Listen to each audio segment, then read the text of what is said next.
Hello viewers, I am C Janardhan and I am a calligrapher and a handwriting researcher trainer by profession. Well, you must be wondering why I got into a profession called handwriting and calligraphy. I'll go back 25 to 30 years when I just got out of college. I tried my hand at various businesses and found that I never got the satisfaction that I wanted at the end of the day. I said, I'm going to be different. Let me do something which I like to do and love to do. And from those days, I started doing some kind of painting, sculpting, and these kind of models. Later, when I wanted to get into a career, that's when all these thoughts came back and said, do what you like, do what you love. When most of my friends and their relatives used to be complaining about their children's handwriting not being good, then I thought, this is an area which needs to be addressed.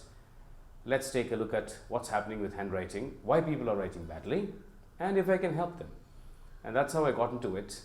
And then I started practicing handwriting to go to lettering and then to the highest form called calligraphy, which has a spiritual dimension, and tried to make it into a viable proposition, a business. Well, what happened is I looked at a hobby first, which later became an occupation, which became a vocation, and then a profession. I think that's how one has to try and pick up what is natural to somebody. I'm reminded of Cicero's quote. Cicero said, natural ability without education has risen a man to glory and virtue than education without natural ability. Taking up what you like to do and love to do has its own challenges. First and foremost thing is that your parents and your relatives will not approve of what you want to do. The rest of the world actually wrote me off and said, well, you're not going to make any headway, and the whole world is going towards digital gadgets and digitization. With all the gadgetry, you still have to write, because that's the personal touch that is missing in this impersonal world. So I undertook this journey 25 years ago, and it's been very pleasurable when I started doing calligraphy for various clients in Bangalore. It started growing from a few ad agencies to corporates, and I reached almost 220 plus across the globe. Pleasurable because you enjoy what you're doing, the dance of the letters, and it is so relaxing. And then I went on to teach handwriting, did my own research work, why people write badly. From 93, I started traveling the world. Everything was sponsored. It took me across the globe, except South America and South Africa. I've traveled to every part of the world. It's just because of handwriting. I'm glad to tell you I was selected by the Rotary International in 2001 as a group study exchange ambassadorial scholar to go to UK. Well, my joy was doubled, because if I had gone to any other country, I wouldn't have got the best of what I wanted in this field of handwriting and calligraphy. It gave me the confidence, and it allowed me to teach in the schools in Britain, interact with parents, teachers, head teachers, and inspectors of school, teach them in that country about handwriting. When I showed them the samples, they were very excited and said, well, we haven't gone to those kind of levels that you have reached. And they said, could you please help us? Could you teach? Well, I think that was the highest level of recognition or qualification that I have ever received. Because if the Brit says, can you teach us? I think that was the best. And when I got back, I'm glad to say, media helped me a lot. Media started writing, and there are two articles which are very dear to my heart. The first one was written in Deccan Herald, which said, Desi Ustad teaches English dons. And the next article was in the Times of India, which said, this Indian taught the English how to write. Well, that's the power of handwriting. I was given a membership in the Association of British Scholars, and today I head that as the president. 2 years ago, I was also asked to form the British Business Group by the British Deputy High Commission in Bangalore. I'm the founding secretary. We are trying to promote business between Karnataka as well as UK and vice versa, to bring in investments or to take investments from here and build partnerships. Well, my dream Another dream was to get to the Parliament, and that was fulfilled when I was invited by the MP of the Labour Party, Mr. Sharma, Virendra Sharma, to address the business meet at the House of Commons. That was last year. It was done under the heading of British South India Council of Commerce. After my presentation, I also got a lot of fans in England, and I was appointed as the Vice Chair for Karnataka to develop business between both the places as well as conduct meets at the House of Commons. I have done 3 of them till now. And one of my fans there said, "Tell me what I can do for you. I'm impressed by the way you speak, by the way you write." And I asked him, could I register a company here for handwriting? And it was surprising, and it was a pleasant surprise that he was a chartered accountant as well as a company secretary, and he registered the first limited company for handwriting and calligraphy by an Indian in London last year. Well, it's been a long journey. I have enjoyed every bit of it, and it's time for me to share all these things with people, so I started writing books. I'm in the process of finishing a few books on handwriting and my own biography, and a few interesting books that I'm bringing out. So that led me to form a publishing company just to publish my books. So this is how I have gone across from one to the other. It's handwriting that took me places. It's the ability to speak that took me to teach. And it's the ability to interact with people which took me across to various places of the world.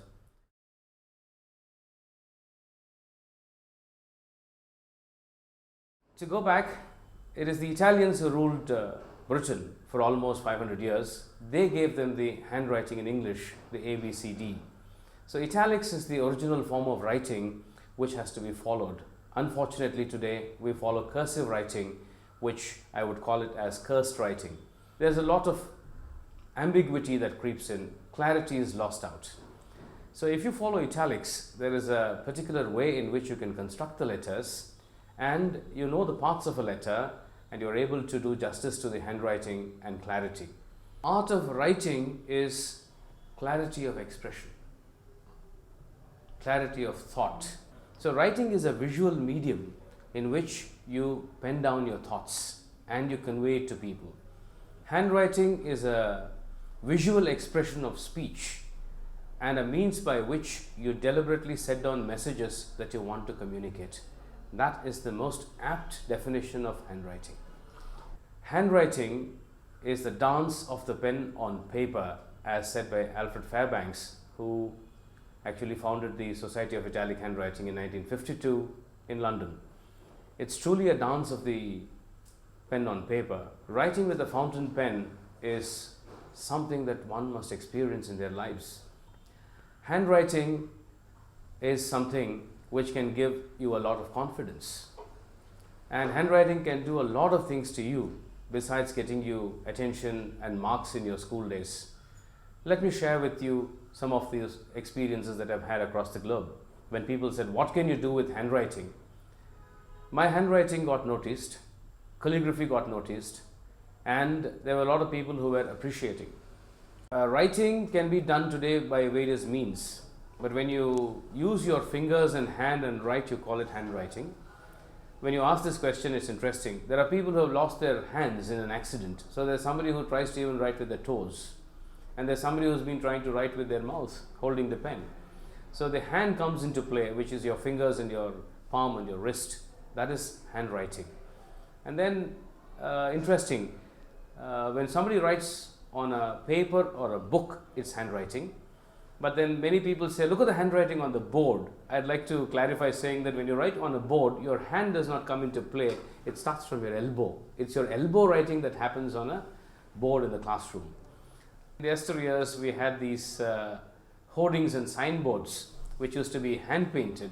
And I've heard a lot of people saying, "Look at the way he is handwriting on the board." Then I told them, on the board he is sitting on a plank suspended from a rope, and he is using his whole arm to actually fill in those letters or whatever he's painting. So that was arm writing. So let's be clear. Good you asked that question, I'm happy. Handwriting is just with your hand, and then on the board it is elbow writing, and on the huge hoardings when somebody paints, it is generated from their shoulders. Handwriting is personal. It allows you to pen your thoughts, and if you want to express yourself clearly, I think you should write. Recent times I've had various discussions with creative people who have been writing novels as well as certain journalists, and a very interesting aspect came out. They said, you see, when we write by hand, we make a draft. When we have written down or penned down our thoughts, we want to change or we want to improve upon it. Then again we write below that. Then we strike off a few things. We just strike off. Then we are writing a third version. And after you've written your third version, you want to refer to the first and second version. And you think you can make a mix and match. But unfortunately, when you're doing that on your laptop or a computer, you have typed in something. When you make a change, you delete what you have already done, and you've lost out that. So you can't refer. So when you write by hand, you have recorded it for posterity, and you can refer, make changes, and bring out the best. I think that's what is being lost out on the digital medium. So you should write by hand. You have a connect to it. Your mind is thinking, your heart is feeling, and your hand is actually translating it into writing. There is an emotional connect there. The word calligraphy comes from the Greek language, which says kalos graphein. Kalos means beautiful, graphein means to write. And just that beautiful writing does not mean calligraphy. To take your handwriting to lettering and to the levels of calligraphy, there are a few rules and regulations. First and foremost thing is, there are definitely mathematically based calculations about the body height, body width, corresponding length of ascenders and descenders, and all these calculations have to be done, which typography would explain in detail. There are families, there are almost 400 different styles in which you could write, and those families have a capital and a lowercase, punctuations and numbers. You need to master them. You need to also master the pens, inks, quills, nibs or chisels to be used on wood or to do some engraving on glass, various tools required to create this. And then comes, after this mastery, the person who's doing it has to be in an audiovisual vacuum, as though everything is lost out from this world. When you're dipping the nib into the ink pot, you're collecting your thoughts, and your thoughts are held there. I think many people have a problem to hold their thoughts. Many people say, my thoughts are fleeting, before I transfer it to writing, it's gone. But when you go to calligraphy, your thoughts are held, and you know what word comes in next and which pattern you're going to write or which style you're going to use, all that is held. Then after dipping the nib and draining off the excess ink, you breathe in when you want to write the upward stroke. You breathe out when you want to write the downward stroke. There is a synchrony that happens between your breathing and your writing. Your mind is seeing what you're writing. Your heart again is feeling what you're writing, and you need to be in a proper frame of mind where you're enjoying yourself, so that all those good feelings within you are transported into your writing through your hands. Now, what is being said by calligraphers who have experienced calligraphy is, the ink flows like your blood through your veins, comes to the tip of your fingers, and the letters are produced. There is rhythm, there is harmony. When you get into calligraphy, there's absolutely no stress. There's absolutely no disturbance. You are alone in your world and you're enjoying what you're doing. It's very pleasurable. The feel of that pen in your hands, when you dip and then when you start writing, the smooth way in which it moves.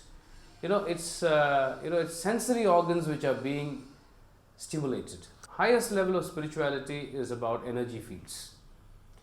The whole world is made up of positive and negative energy. So you're in positive mind frame. You're in your positive thinking.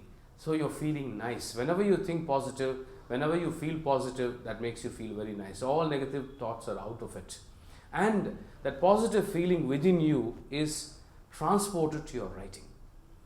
Now that energy transfer happens. And that's when it becomes true calligraphy. That is the enjoyment which I think many spiritual masters have been talking about, the ultimate enjoyment when you get into some kind of a state of mind, they say. I'm not a spiritual guy to go into details of what they call as alpha or beta state, but then I've gone to a state where it is the fountain of enjoyment.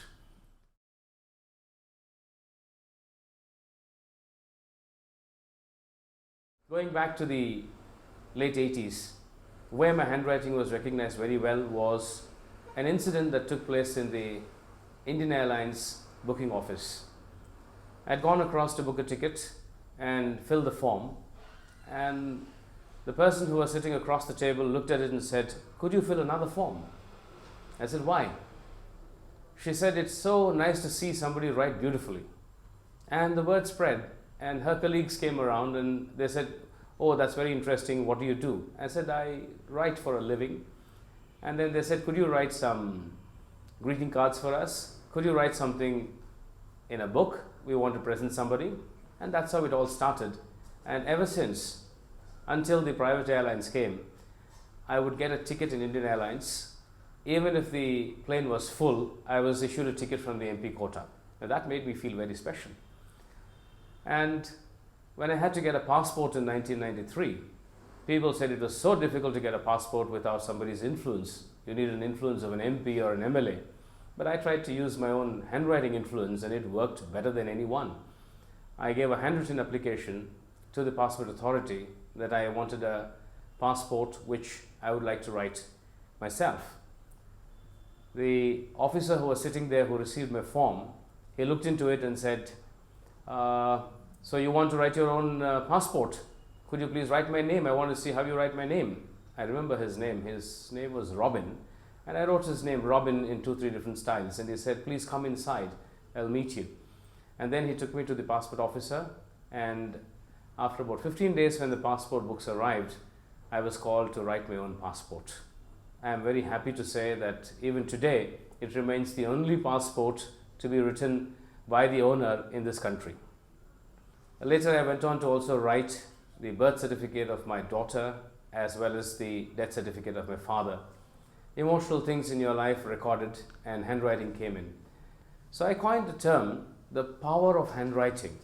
Handwriting has got your personal power which can work wonders for you. And handwriting today could be a relaxant.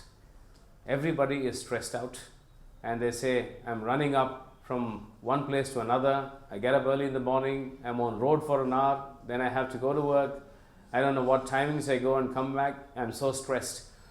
This word called stress was not known that well, I think 25-30 years ago.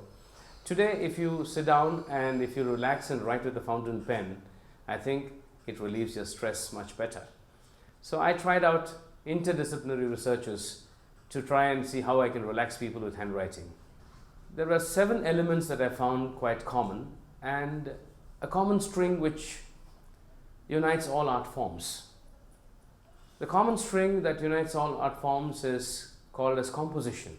You compose music, you compose a dance, you compose a painting, you compose a sculpture. So composition is important.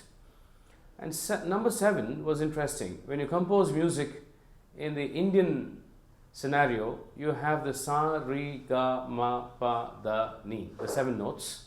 And in the Western classical, you have the do, re, mi, la, so, fa, ti. You pass the sun's rays through a prism and you get 7 colors. The days of the week are 7. And so, for italic writing, we have 7 strokes with which you can build every letter in the English alphabet.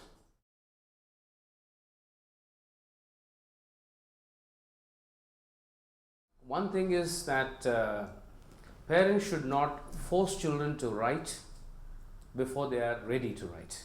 Good that you asked me this question. Today what's happening is a 2-year-old is asked to write in a play home when they're not ready biologically. Because when you study the child development, you understand that the fine motor skills need to be developed for writing. By the time the child is 5.5, that's when the fine motor skills are developed. Before the fine motor skills are developed, you give them a chalk or a crayon or a pen and ask them to write. The child is not able to hold the instrument properly, gets a wrong pen hold, that is not corrected, and that gives the pain in the fingers and then the trauma happens in your hand and transfers to your forearm, your shoulders and your head, your neck, and so the child doesn't want to write. And then the methodology of introducing a child to writing is also not right. We did a research in England as well as in Germany and Switzerland, where we found that children who were introduced to writing before 5.5 had a lot of problems. They were resisting handwriting. They said we hated handwriting when they were about 9.5 or 10. But we also took a group of children who were 7, 6, 5.5, 6 plus and 7 and taught them the same thing. By the time they were 11 or 12, they enjoyed writing and there were no complaints. So we are trying to do something against nature which should be stopped. I think we are products of nature, so we should go ahead along with natural development and introduce things at the right age. I think the old adage says there is an age to do certain things. I think that is right. We are forgetting that.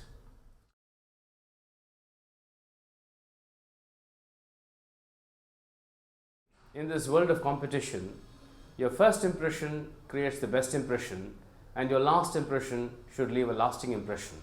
And handwriting can fulfill that completely.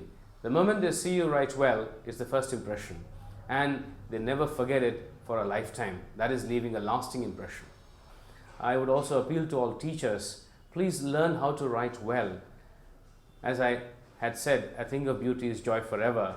You will find how your students are attracted towards you, attracted towards your handwriting, and they would also try to emulate your handwriting. That's how it has to be passed on from generation to generation. Let me appeal to all the youngsters, please don't look for shortcut. Any kind of shortcut will short circuit your career. Please spend enough time, master what you have within yourself. Even if the rest of the world says, don't do this, don't do that. If you have that kind of a hunch within you, if you feel that you can make it big, please go ahead and do it.